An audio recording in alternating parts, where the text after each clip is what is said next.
신사시대부터 시작된 물물교환과 원시경제, 인류의 문명이 발전하며 카카오의 열매나 조개껍질 같은 자연물부터 무명천 같은 직물들까지 여러가지 화폐들이 등장하면서 세금 납부와 거래의 수단으로 사용되어 왔습니다. 야금술이 발달하면서 녹이고 자르고 가루낼 수 있는 금속이 전 세계 인류의 화폐로 자리 잡았고요. 어느 정도 가치가 있으니까 화폐 역할이 되는 거거든요. 그런데 또 가치가 있는 물건이라면 자연스레 따라오는 게 있게 마련이죠.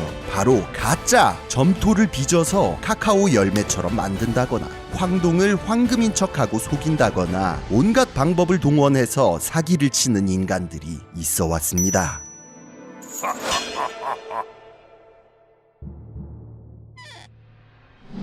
지중해의 고대 국가 리디아에서 주조화폐라는 게 처음 만들어졌습니다. 상업을 장려하고 위조화폐를 근절하기 위해 금속을 틀에 넣어서 정부의 인증 마크를 박아 정해진 중량대로 찍어낸 것이죠. 이후로 이 발명은 지구상 각 지역들로 퍼져서 온갖 종류의 금속화폐를 탄생시켰어요. 전근대 시대의 금속화폐들은 그 재료 자체가 귀금속이었기 때문에 변형에도 가치가 있었습니다. 그런데 재료도 재료지만 더 중요한 게 있어요. 발행 주체가 누구냐 하는 거죠. 강력하고 신뢰할 수 있는 기관에서 만들고 그 가치를 보증하기 때문에 그냥 있는 그대로의 귀금속이었을 때보다 더 큰 가치를 지니는 거거든요. 황동으로 짝퉁 동전을 찍어내서 금화로 속인다거나 값싼 금속에다가 금박을 입히는 식으로 위조 코인을 만드는 용자들이 있긴 했지만 이거 걸리면 당연히 사형이었기 때문에 아무나 할 수 있는 일이 아니었습니다. 더군다나 정부나 왕실 같은 데서 만드는 정교한 도안을 흉내내는 것도 쉬운 일이 아니기 때문에 주조화폐는 보통 위조를 하기보다는 훼손을 하는 일이 많았죠. 금화의 가장자리만 살짝씩 갈아서 가루를 모은 다음 그걸로 금괴를 만든다거나 마찬가지로 세게 부딪혀서 깨져나온 조각을 모아 그걸로 금괴를 만든다거나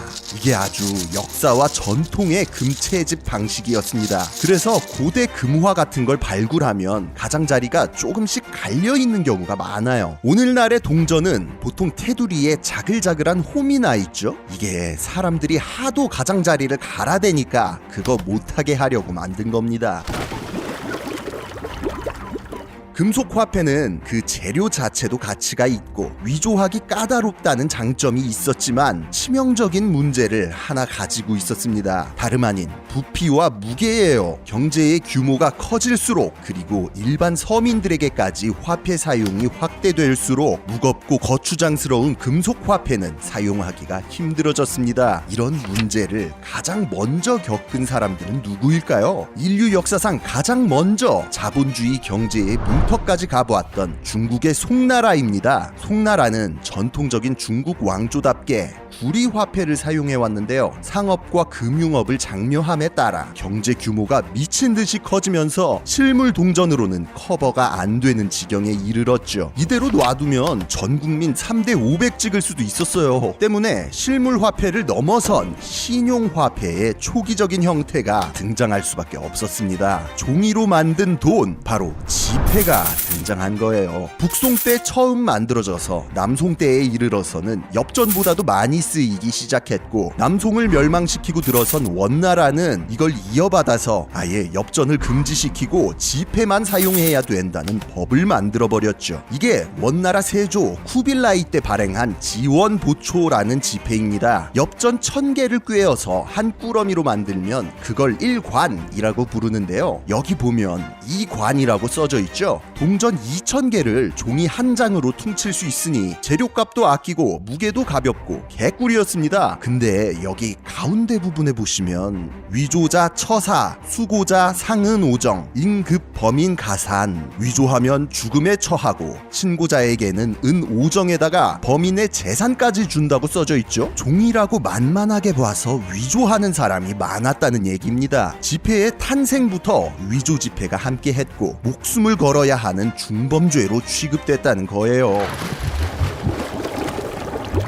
1달러가 1달러인 이유는 미국 정부가 1달러의 가치에 대한 보증을 하고 있기 때문입니다. 그렇기 때문에 1달러에 대한 신용이 생기고 그냥 종이 쪼가리가 아닌 돈이 되는 거예요. 녹이든 자르든 어쨌든 금덩어리인 금화랑은 얘기가 다르다는 거죠. 어찌됐건 신용을 기반으로 하는 게 지폐인데 발행 권한이 없는 누군가가 이걸 마음대로 찍어낸다면 인플레이션이 일어나는 건 물론이고 지폐 자체에 대한 사람들의 신용이 무너져 버립니다. 그래서 어떤 나라를 망하게 하고 싶다? 그러면 위조 지폐를 만들어서 뿌리면 직방이에요. 때문에 지폐가 도입된 이후 서구 세계에서는 전쟁이 터지면 국가 단위로 상대 국가의 위조 지폐를 찍어내서 경제 공격을 하는 게 국룰이 됐습니다. 프랑스 혁명이 터지고 프랑스 대 전 유럽 멸망전이 시작됐을 때 프랑스 혁명 정부가 이 스킬에 속수무책으로 당했습니다. 1793년에 30억 리브르의 지폐가 유통되고 있었는데 4년 뒤 1797년에는 210억 리브르로 뻥튀기 돼서 그냥 종이가 돼버렸죠. 영국을 필두로 주변 국가들이 너도 나도 위조 지폐를 만들어서 프랑스로 유입시켰던 거예요. 이렇게 거지가 된 혁명 정부를 뒤집어 엎고 정권을 잡은 나폴레옹. 위조 지폐에 호되게 당했던 나폴레옹은 본인도 이 스킬을 현란하게 사용합니다. 오스트리아 화폐를 위조해서 군수물자 사는 건 기본이고 러시아 조지러 가기 전에는 아예 루블화를 미리미리 위조해서 뿌린 다음 쳐들어갔죠. 미국의 유명한 정보기관 시크릿 서비스 다들 들어보셨죠? 대통령을 포함한 고위직과 가족 경호 임무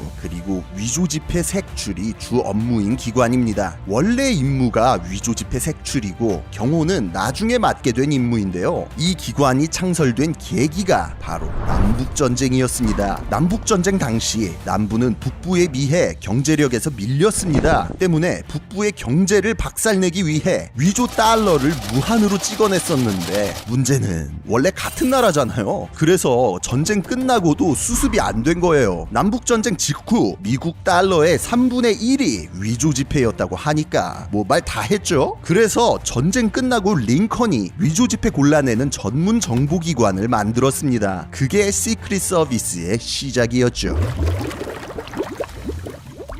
위조 지폐 공격에서 가장 유명한 사례는 바로 나치 독일입니다. 2차 세계대전 초기 유럽 대륙을 거의 다 집어삼킨 독일에게 남은 상대는 영국과 소련뿐이었는데요. 소련은 1대1 전면전으로 멸망시킬 수 있을 것 같은데 바다 건너에서 버티는 영국은 답이 안 나왔죠. 때문에 경제를 조져서 멸망시키겠다라는 결론이 나게 됩니다. 이른바 베른하르트 작전, 파운드화를 대량으로 위조해서 영국의 경제를 무너뜨리겠다는 야심찬 작전이었습니다. 이 작전의 책임자였던 베른하르트 크루거 중령은 문서 위조를 잘하는 사람이라면 누구든지 불러 모았는데요. 심지어 실력만 있다면 유대인까지 데려와 작업을 시킬 정도로 진심이었습니다. 만들어진 위조 지폐는 1급부터 4급까지 분류됐습니다. 1급은 아무도 구분할 수 없는 완벽한 지폐, 스파이의 공작 자금으로 쓰였습니다. 2급은 웬만한 전문가까지 속일 수 있는 수준, 3급은 일반인을 충분히 속일 수 있는 수준으로 2급과 3급은 주로 제3국과의 무역을 하는 데 쓰였죠. 그리고 4급은 대부분의 일반인들은 대충 속일 수 있는 그런 수준이었습니다. 이건 그냥 아예 영국 상공에다 뿌려버리려고 했어요. 심혈을 기울인 작전이었던 만큼 나치의 위조 지폐는 정말 경이로울 정도로 정교했습니다. 만들어진 양도 엄청나게 많아서 무려 1억 3,400만 파운드, 지금으로 치면 12조 원이 넘어요. 당시 영국 국고에 저장돼 있던 화폐의 4배인데 이거 실제로 뿌렸으면 진짜 경제 조졌을 수도 있었던 거죠. 그러나 다행히 이게 다 뿌려지는 일은 없었습니다. 독일 공군 수장 괴링과 친위대장 힘러의 의견이 충돌하면서 작전은 제대로 시행되지 못했고 이게 제대로 만들어질 때쯤이면 이미 독일의 폐색이 짙어지던 상황이라 만들어진 것 중에 한 20% 정도까지만 실제로 사용됐고 나머지는 버려지게 됐어요. 하지만 너무 잘 만든 나머지 그런지 그 20%만으로도 효과는 굉장했습니다. 전쟁 끝나고 한참 뒤인 1980년대까지도 이때 만든 위조 지폐 때문에 문제가 많았어요. 영국에 있던 나치 스파이들이 뿌린 건 1급 지폐들이라서 분간하는 것 자체도 힘들었고 2, 3급 위조 지폐는 중동 같은 데서 거래용으로 사용되었기 때문에 어디서 돌아다니는지도 모르고, 그런데 이렇게 수십 년 동안 영국을 고통받게 한 베르나르트 크루거 중령은 전범 재판에서 혐의 없음으로 3년 만에 풀려나 편안한 여생을 보냈습니다. 경력 살려서 종이 회사에 취업했다고. 지폐 위조라는 게 워낙 심혈을 기울여야 하는 작업인 만큼 실력 위주로 인재를 경영해서 공장에서 일한 유대인들이 착한 놈이라고 증언해줬고, 위조 지폐 공작 같은 건 당시에 안 하는 나라가 없는 기본 스킬이었거든요.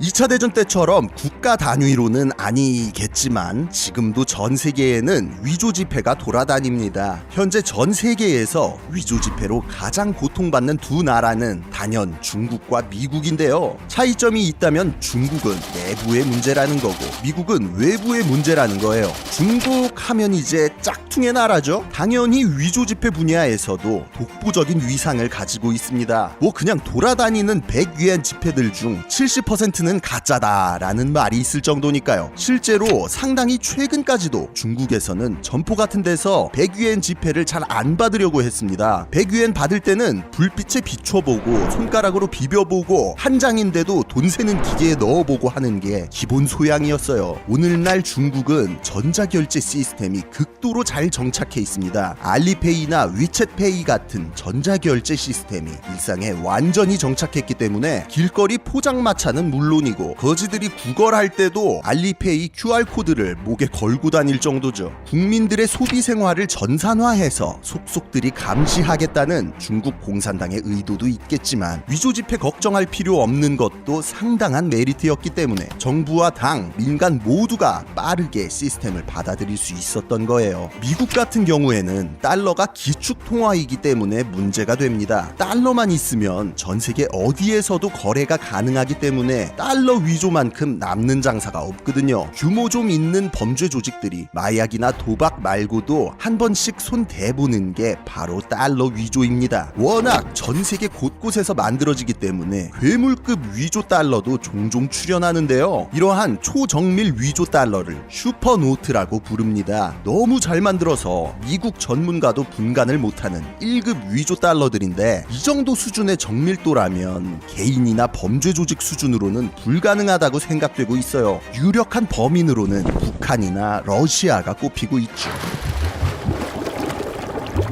현재 세계에서 유통되는 지폐들은 모두 위조 방지에 엄청난 공을 들이고 있습니다. 미세 문자를 넣거나 은선을 넣거나 불빛에 비추면 나타나는 그림 같은 건 기본이고 형광 잉크나 색변환 잉크, 홀로그램 등등 이렇게 공을 들이면 위조 자체도 어려워지지만 설령 위조에 성공해도 수지타산이 안 맞거든요. 아무튼 지폐는 근대 문명과 경제를 상징하는 물건, 지금도 현역으로 쓰이고 있습니다. 아마도 물리적인 지폐가 없어지기 전까지는 위조 지폐도 영원히 없어지지 않을 것 같네요. 지금까지 지식해적단의 키드였습니다. 감사합니다.